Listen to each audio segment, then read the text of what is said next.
Welcome to Locked On Heat. Giannis's future is up in the air, but there's one player the Heat won't be willing to trade. Nope, not even for Giannis.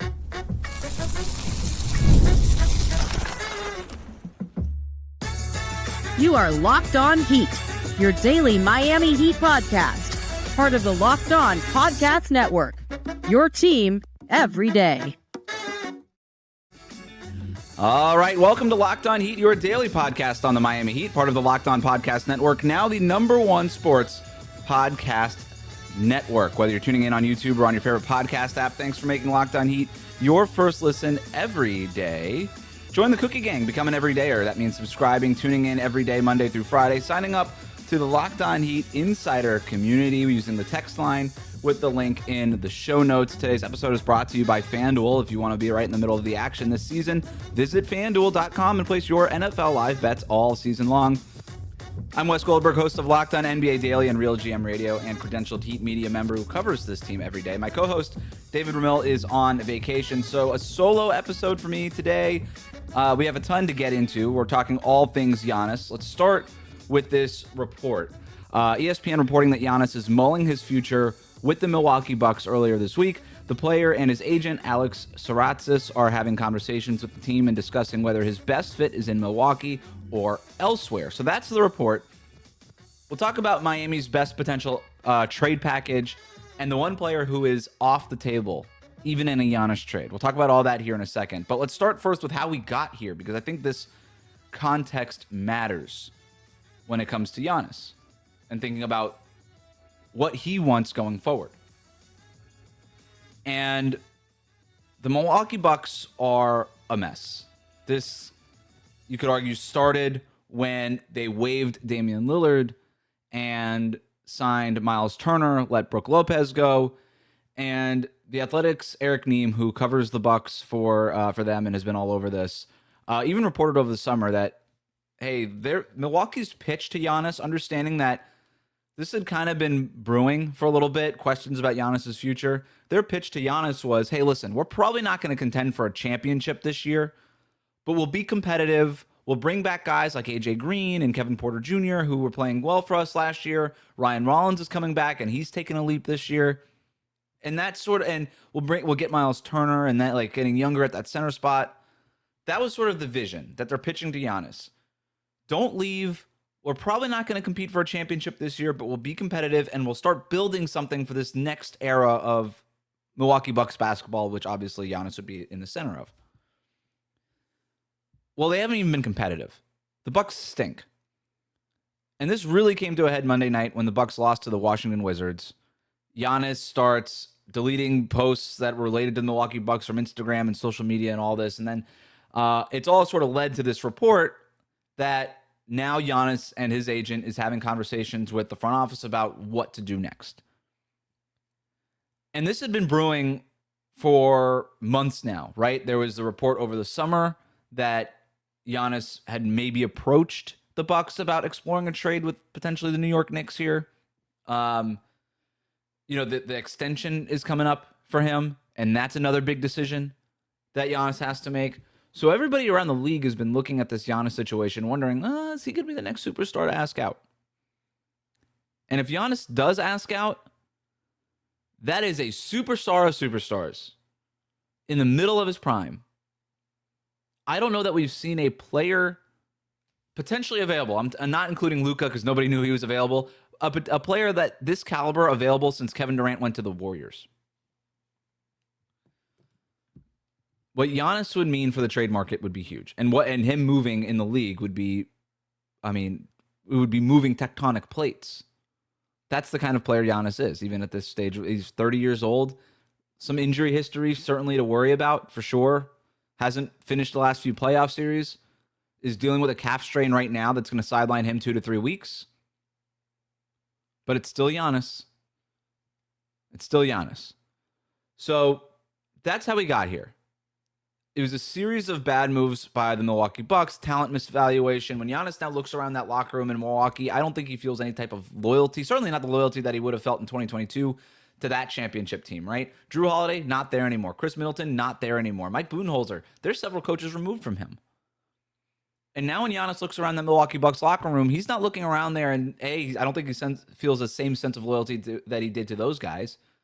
And B, there's no proof of concept that this team can win. So if Giannis comes to the conclusion that, hey, the Ryan Rollins and AJ Green stuff is nice, but I need to go compete for a championship, that's when the trade request comes. And to be clear, and Doc Rivers made this point, and he's not technically lying when he said before the Pistons game, Giannis has not asked for a trade. Now, we could extend the sentence and say Giannis has not asked for a trade yet. Just because he has not formally asked for the trade doesn't mean he's not going to. And that's why I think a lot of people around the league feels like that's where this is headed. Whether it's before the trade deadline or in the offseason, I don't think a lot of people think that Giannis is long for Milwaukee at this point. And Giannis has spent his career, a lot of it saying, I want to be a one-team guy. I want to be a Milwaukee Buck for life. And I think that really matters to him, and I think it's the reason he's still there, frankly. He's had a lot of opportunities to leave. But he's always given the Bucks the benefit of the doubt. And for the most part, he's been rewarded for that, right? They only the one championship, but they've been competitive pretty much every year, right? Until this year. And I think the Bucks have sort of run out of the benefit of the doubt with this current roster. So Giannis has said for years that he wants to be a Buck for life. Also, over the last couple of years, he started saying things like, I want to be competing for championships every single season. And like I said, those two things were one and the same for most of his career. Now they're not. And that's why I think Giannis is at this crossroads of Buck for life or competing for championships every year. And it doesn't feel like he can have both at this point. And based on Giannis's comments recently, I think he's going to want to be competing for championships every single year more than he's going to want to be a Buck for life. And that's where a lot of people think. That's why a lot of people are thinking that around the league. So that's how we got here. In terms of the next steps, if Giannis does go to the Bucks and say, all right, it's time to move on, the next step would be list of preferred trade destinations. The New York Knicks will be on that list, if not at the top of that list. There was that report from ESPN a few weeks ago that there was even a brief negotiating window between the Bucks and the Knicks over the summer. Still debatable about how serious those conversations were. But Giannis has made his affinity for potentially playing in New York well known. I think he likes the idea of playing for the Knicks, Madison Square Garden, elevating that franchise, all those things. By the way, the Knicks are pretty good. And that's why when you're looking at this list of destinations, for Giannis, what he's not going to want, and why it was worth kind of going down that path with the Bucks, is he's not going to want to do Bucks 2.0. Wherever he goes, he's going to want to be traded to a place where he can compete for a championship now, right now, this season, and in the future. That's what his appetite is. He wants to be competing for titles. This is a guy who's very aware of his legacy, and that matters to him. So it not only has to be a place where you could drop Giannis in and that team's competing, but whatever they trade away doesn't dilute a championship type of product. And there's some hurdles for the Knicks, right? They're $150,000 away from the second apron. Karl Anthony Towns would have to be involved in that deal.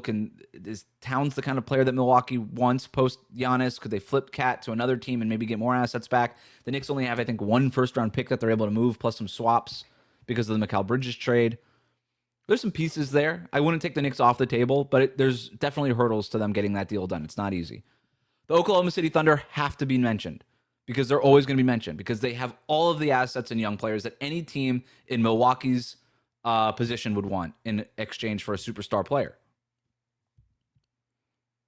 My question is whether the Thunder want Giannis and whether Giannis wants to play for the Thunder. Based on what we know about Giannis, I actually don't know that he would want to play for the Oklahoma City Thunder. That doesn't strike me as a Giannis move. Join the team that just won a championship, is historically great, has their star player in Shai Gilgeous-Alexander already. That doesn't feel like a Giannis type of move to me. Giannis wants to compete for championships. I don't know that he wants to compete for championships like that. I don't think he wants to quite be that level of front runner. So with all due respect to the Oklahoma City Thunder, I don't know that. And by the way, if Giannis says, yeah, I'm not sure about that, the Thunder can beat every trade package out there because of their assets. I don't know that unless they know that Giannis would want to re-sign there, because he's under contract this year, under contract for next year, but he's extension eligible and then can be a free agent in 2027. Unless the Thunder know 100%, it's not worth rocking the boat for that. They're the best team in the league.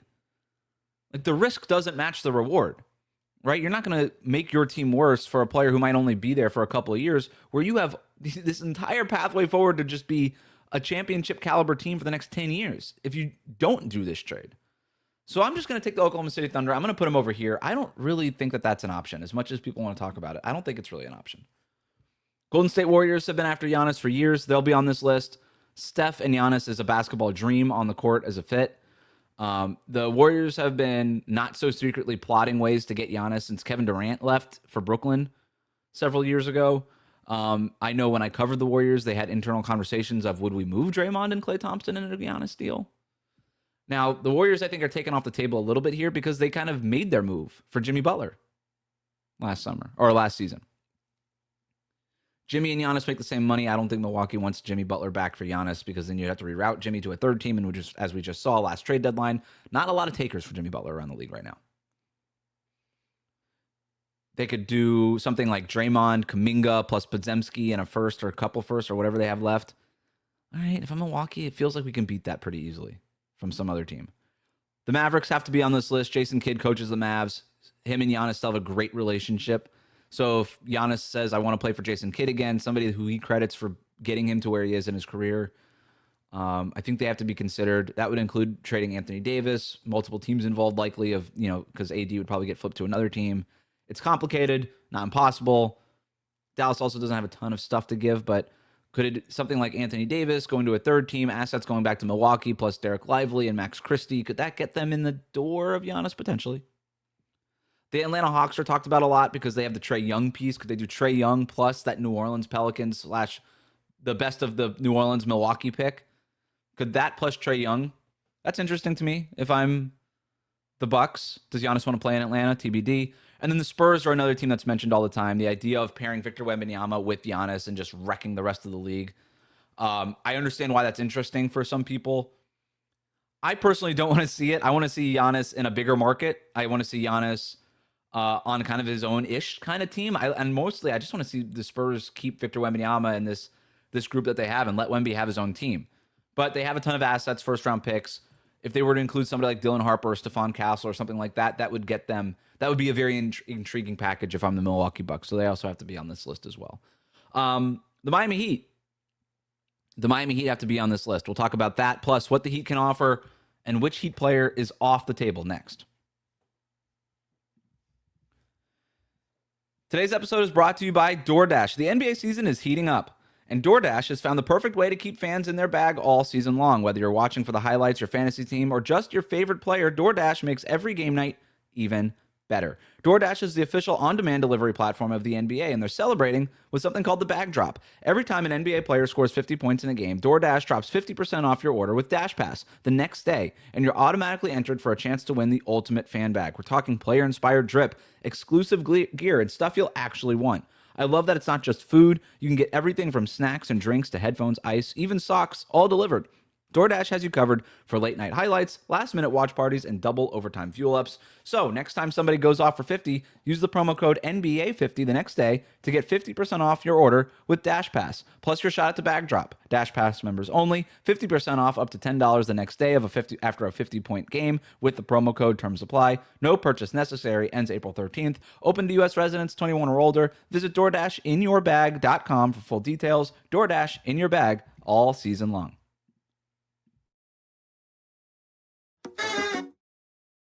Thanks for making Locked On Heat your first listen of the day. Thank you for making the Locked On Podcast Network the #1 sports podcast network. The Miami Heat are also have to be considered on Giannis's potential list of preferred destinations. Why? Number one, the Miami Heat are always on this list, these kinds of lists, right? Like, you have the location. It's not a secret. NBA players and their families love to be and play in Miami.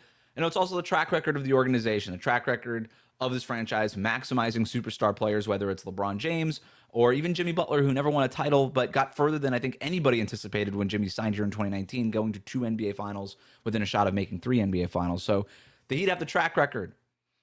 For a player like Giannis, who is a basketball junkie, who appreciates the hard work and all that kind of stuff. I think that Heat culture stuff would speak to him. But there's a new reason why the Miami Heat have to be on this list of preferred destinations. And it's Erik Spoelstra's revamped offense. It's the new up-tempo scheme. And for a player like Giannis, he is a perfect fit in this new system. And I want to take you back to something that Giannis said a couple of nights ago after a game. He's moving up the all-time leaderboard in total points scored for his career. And he was asked, like, how high do you think you can get? And he told a reporter that he thinks he can be the number one scorer all time in NBA history, that he can surpass LeBron James as the league's all-time scorer. And I think another reporter asked, okay, you think maybe you do that in 7, 8, 9 years? Giannis said, I think I could do it in 4.5 seasons. This is something Giannis has been thinking about. And it's why I say legacy matters to this guy. And not just competing for championships, but where he ranks among the all-time greats. That matters to this guy. Which brings us back to Miami's offense. You want to go to a place that can help juice your scoring numbers and accomplish that goal in 4 to 5 seasons? What about a place with an up-tempo scheme, averaging more possessions per game than anybody else in the league? That's a great chance to juice your numbers.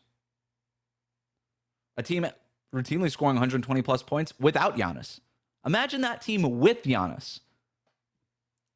Giannis is a perfect player for this system. So if you're Giannis, I think you can look at the Miami Heat and say, okay, track record for success. I want to compete for a championship every year. Check.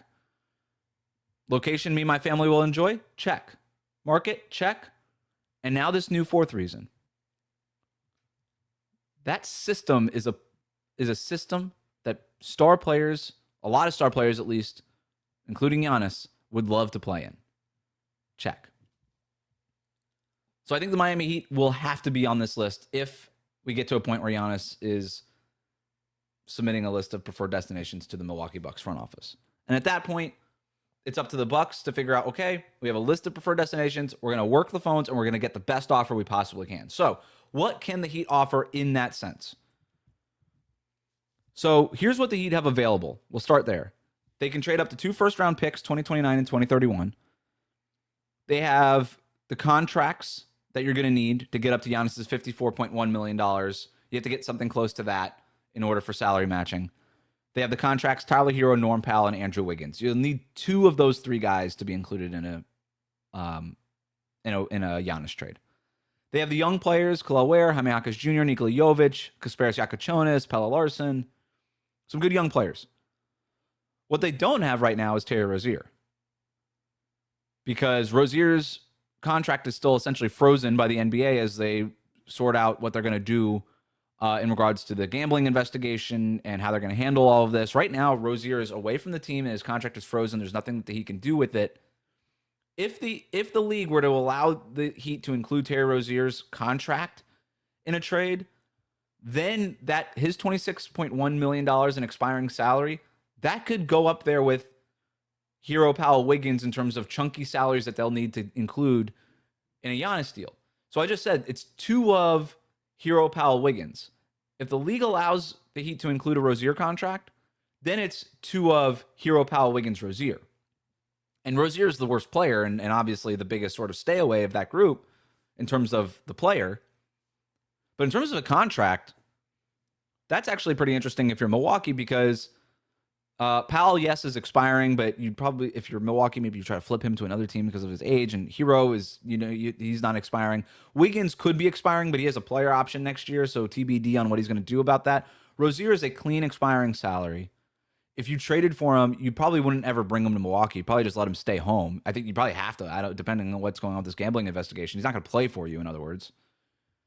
And it's clean, right? Like the contract just comes off the books. And for a team like Milwaukee Bucks, who are pretty high in total payroll right now, being able to reset the clock on the luxury tax and all that kind of stuff, that's something that's of value to you in a post-Giannis world, right?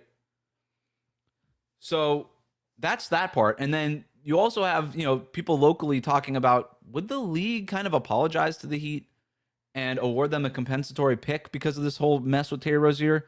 Because Adam Silver has admitted on television They knew that Terry Rozier was the subject of a federal investigation when the Heat traded for him. So if the league were to award them, in a sense as an apology, a compensatory pick in 2027, where the Heat currently, that's the pick that they owe the Charlotte Hornets for this Rozier trade. If they were going to pick in 2027, the Heat would go from, because of the Stepien rules, they would go from 2 first-round picks that they have to use in a trade to 4, like that, overnight. And that could be a game changer. But we have no idea what the league is going to do. It doesn't sound like they're going to rush to judgment here on what they're going to do with Rozier just because Giannis is potentially available. But if I'm the Heat, I'm making that phone call. I'm like, hey, what's the deal? What can we do with this? Whether we're getting the compensatory pick or just the ability to use him in a trade. If he's frozen on our books or somebody else's, what's the difference if I'm the Miami Heat? That's sort of my pitch to the league front office. And if you can get Giannis to a location like Miami, I think that's good for everybody involved. But whatever. Like, that's just, you have to put that off to the side. We can't include that right now because we have no idea what's going to happen. Here's who's off the table for the Miami Heat in the Giannis trade. I think Bam Adebayo is as close to off the table as you can get here. For a few reasons. Number one, he's friendly with Giannis. They share an agent. Alex Soratzis is both Giannis' agent and Bam's agent. And I think the vision for Giannis, if he wanted to come to Miami, would be to play with Bam. Right? That would be the vision. And if you're Soratzis, you're the agent here, you know that Bam's legacy in Miami matters a lot. He wants to be a Heat lifer. You're the agent. You're involved in this, right? So there's a lot of people involved here that want Bam to stay in Miami, including the Heat, obviously, because the vision isn't to just get Giannis. The vision is to get Giannis and then compete for a title. And like we just discussed, Giannis doesn't want to go to a team that's just Milwaukee Bucks 2.0. Bam is the kind of player a player like Giannis would want to play with. And I understand there's some concerns about the on-court fit. I get that, right? Neither of these guys are a floor spacer. Now, Bam has added the three-point shot to his game, but I don't think he's necessarily respected from three in that way. But that's important. It's there. Something worth noting. But defensively, they would be a nightmare to play against. And that's the backbone of an elite defense. And as clunky as it might be offensively, I don't care because you got Giannis. Right? Bam plus Giannis, elite defensively. Giannis, elite shot advantage creator on offense. You figure it out. With a player like Giannis's caliber, fit is overrated. You figure out the fit stuff, right? Luka isn't a great fit with the Lakers, with LeBron and Austin Reeves. Guess what? That offense is awesome because the talent is just so great that the fit doesn't matter. You just transcend fit. Giannis is that kind of player. And there's ways to figure it out. I think Giannis and Bam and Spo are smart enough and good enough and talented enough to figure out the fit stuff. Go find shooting around them. They'll be fine. Stagger their minutes. They can figure it out. The fit is not a concern. Not a concern here. Don't even worry about it. Bam Adebayo to me is off the table in a Giannis trade. So then what would the Heat be willing to offer? Here's the offer if I'm the Miami Heat. I think it's, assuming that you can't move Rozier, okay, so that's the assumption here. I think it's Tyler Hero, Andrew Wiggins, the 2 first-round picks, and Kel'el Ware. And Kel'el Ware has to be part of this package for Giannis. The Bucks are going to need a good young player back. And this leap that Kel'el Ware has made is real. He's playing consistently. It's not 20 and 18 every single night, but he's playing consistently. And he's playing like the guy who the Heat have been looking for years as a front court partner with Bam. They have that guy. Kel'el Ware is the guy. He is the future front court partner with Bam. They have it on the roster right now. It's not easy to give that up. They would not give it up for a 36-year-old Kevin Durant. I think you'd have to give it up to go get Giannis. And if I'm the Bucks, that means that Kel'el Ware is the kind of young player who has all-star potential in the future. That's the kind of young player I want back in a Giannis trade, plus Tyler Hero, plus Andrew Wiggins. Maybe we flip Wiggins to another team, get more assets, the 2 first-round picks. I think that's I think that's Miami's best potential package. Now you can include some other stuff, swaps. Maybe there's a Jovic or Pelle Larsson or Jakob in there, but that's the bones of the deal, right? Those are the key elements of the package. And I think that at least gets your proposal not thrown into the garbage bin, right? That keeps you in the stack of other proposals if you're the Miami Heat. Coming up, the Miami Heat play the Orlando Magic on Friday night. We'll take a look at that and who's on the injury report next.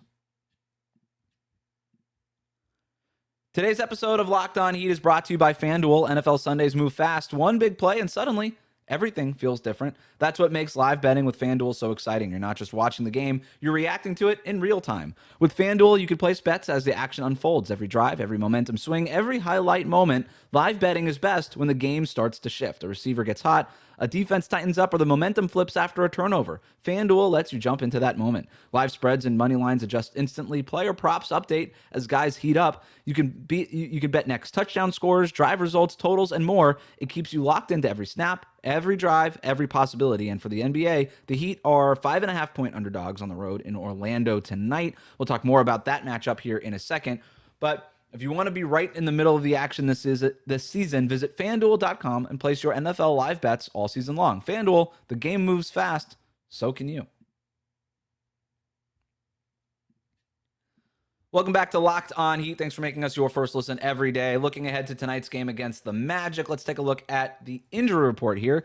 The Heat are dealing with some potential questionable guys in the backcourt. Tyler Hero questionable with a right big toe irritation. And then Norm Powell listed as questionable with a left ankle sprain. Wiggins is available. Jaime Jaquez is available as he's dealing with that groin injury.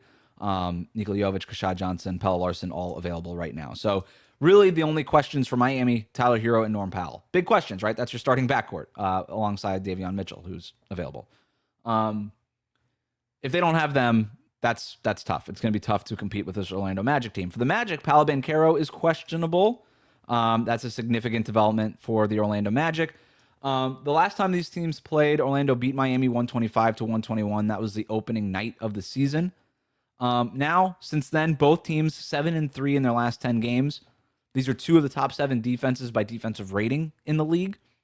And then, believe it or not, the Orlando Magic are 9th in offensive rating, better than the Heat at 13th in offensive rating. And offensive rating, by the way, measures points per 100 possessions. So the Heat are top 3 or whatever in points per game, but offensive rating normalizes across 100 possessions. Essentially, it measures your efficiency on offense. And right now, the Magic, who have been a terrible offense basically since Dwight Howard left, have a more efficient offense than the Miami Heat right now. So Orlando is average in pace. Miami's obviously number 1 in pace. So that's a key battleground here. Can the Heat get this game played to their tempo? The Heat have been slowed down the last couple games. That Mavericks game in Dallas on Wednesday, they missed a bunch of threes. The Mavericks were running off of misses. They were putting it in the basket, and the Miami had to take the ball out of the basket basically every single possession. So that was a big reason why they slowed down. Will we see some zone from Orlando? Yes, probably. The other thing that they have to do is keep the Magic off the offensive boards. The Magic are a very good offensive rebounding team. They get a lot of second chance points. It's one of the reasons why their offense is as efficient as it is.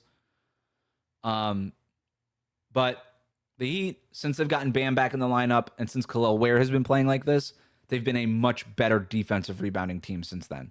So I'm not as concerned about the offensive rebounding stuff as I have been in the past. So those are kind of the battlegrounds here. And then whether or not Paolo Banchero plays, that's sort of a big deal here too. Franz Wagner available for the Magic. He's sort of been on and off the injury report lately. So we'll see what happens. Like I said, the Magic beat the Heat in their first matchup this season. The Heat are going to want to get it back tonight, Friday night in Orlando. That'll do it for us today. This has been Locked On Heat, part of the Locked On Podcast Network, your team every day.